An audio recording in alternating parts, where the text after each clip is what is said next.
Hi everybody, this is Gail. Welcome to my channel. I have a journal to share with you today.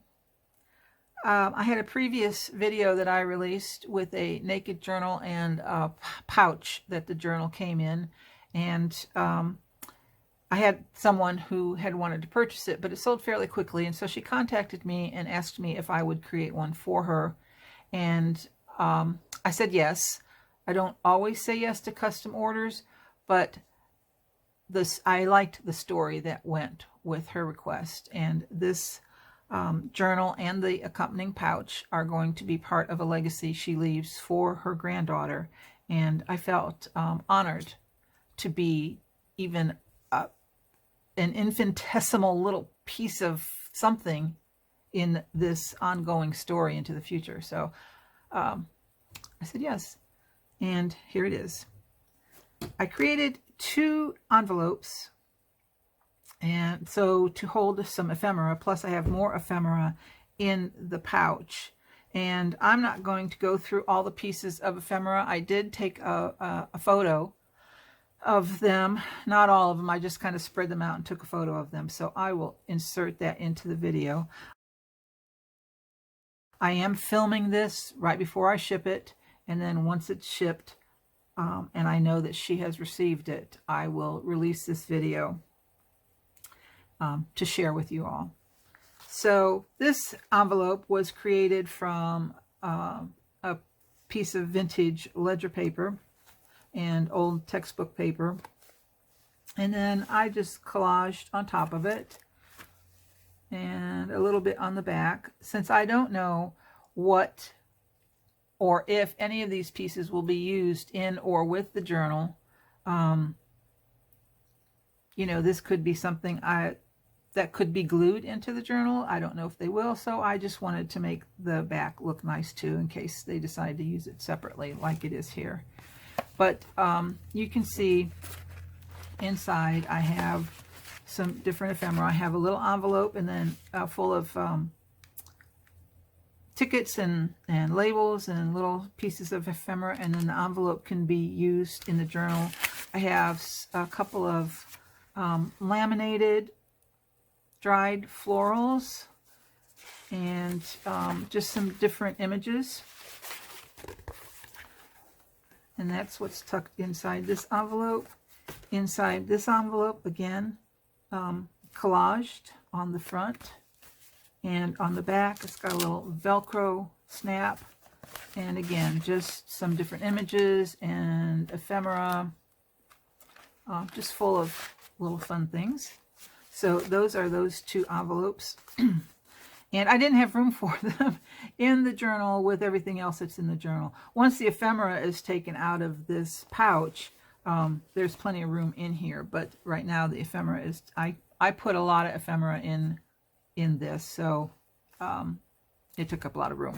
Anyway, here is the pouch, and I just did a little fabric collage on the cover. And again, like my last one, this has no snap or anything. It just lays over.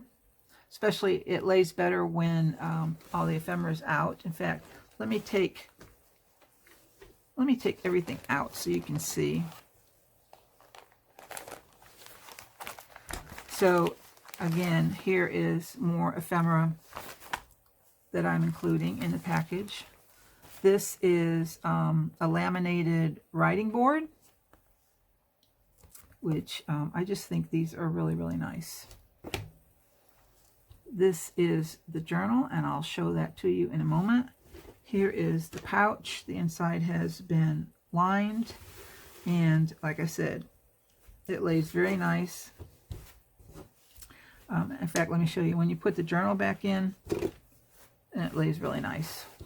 So, collaged fabric, some more fabric collage, and that's basically it for the pouch. Let me just bring this up close. I did a little hand stitching, or I'm sorry, I guess nowadays we call it slow stitching. There and I don't know if you can see it a little bit there. I hand stitched over this little applique floral piece. I hand stitched on some vintage buttons there and over here, and did regular machine stitching around the whole piece to make sure that it's adhered well. And then this one also is machine stitched around and through the center of this ruffle. So basically that is the pouch.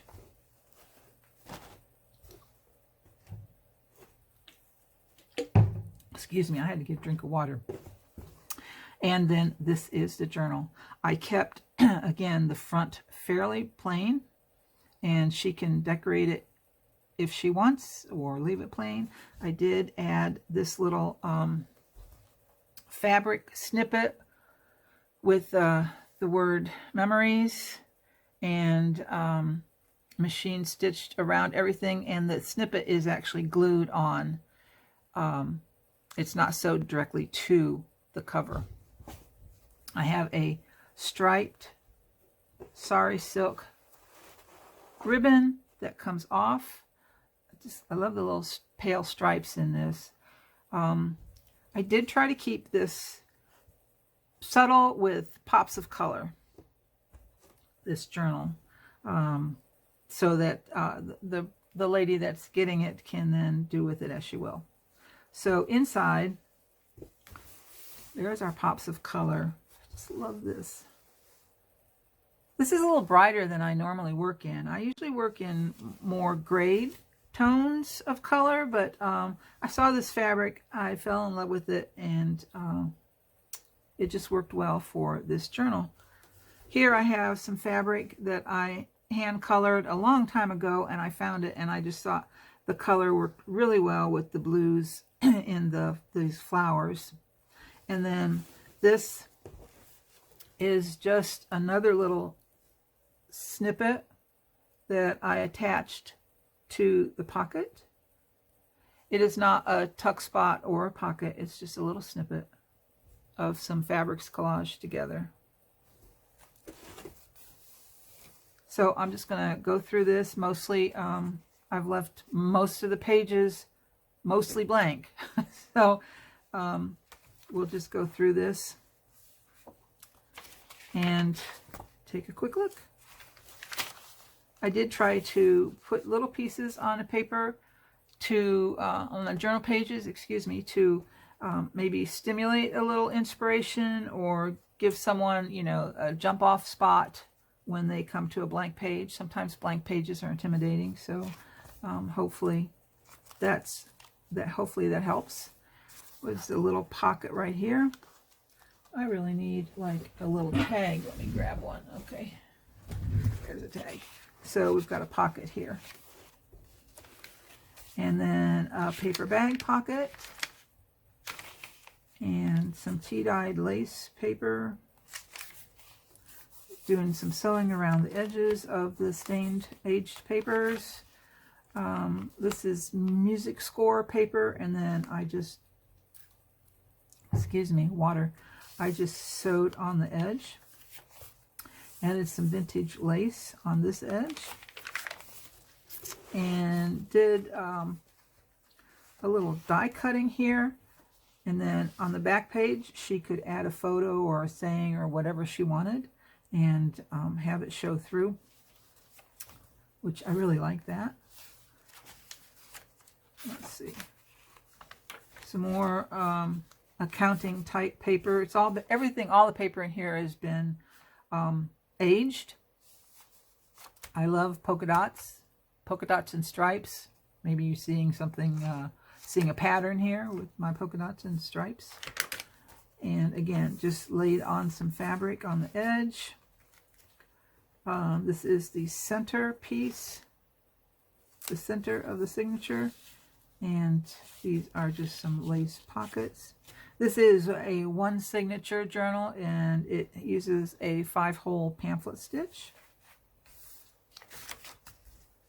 and vintage sheet music.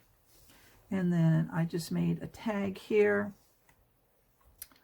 and embossed the bottom part of it.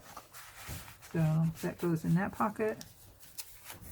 More of that vintage, more of that accounting paper. Here I just put a little piece of paper and button, hand sewed a button on. Cardstock. Here is a envelope pocket with a tag, ready for journaling on the back. And then there's another tag in the side pocket, again, ready for some journaling. So I did make a few tags for this piece. There's a little pocket. More sewing on the paper and a sari silk ruffle. The other half of that paper bag pocket. More stained paper, a little piece of ephemera, and piece of fabric into a ruffle and sewed onto the page. Paper ruffle. And the last page, a little paper, I'm sorry, a little fabric there. And this is a fabric pocket that I slow stitched on. I'm going to bring this up so you can see it. With some threads.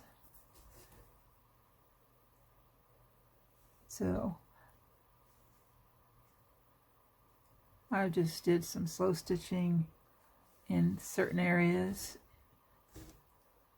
This is a word that was stamped on some paper, fabric that I stained, and then I stitched around it. And did just trying to make sure I'm where I'm supposed to be with the camera. And I did some little cross stitching over here. I think that is all of the hand stitching or slow stitching, whatever you want to call it, that I did on this pocket. So got this edge here.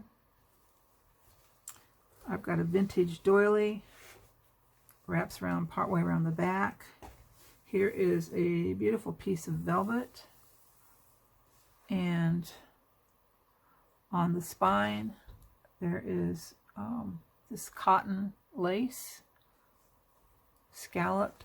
I love this, and I like the subtlety. This is like an upholstery fabric.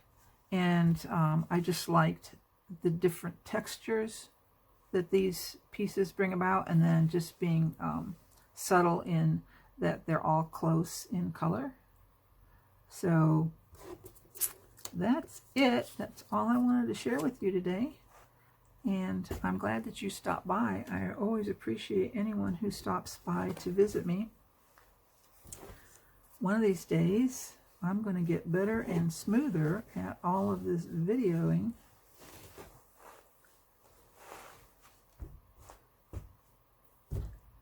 And hopefully soon.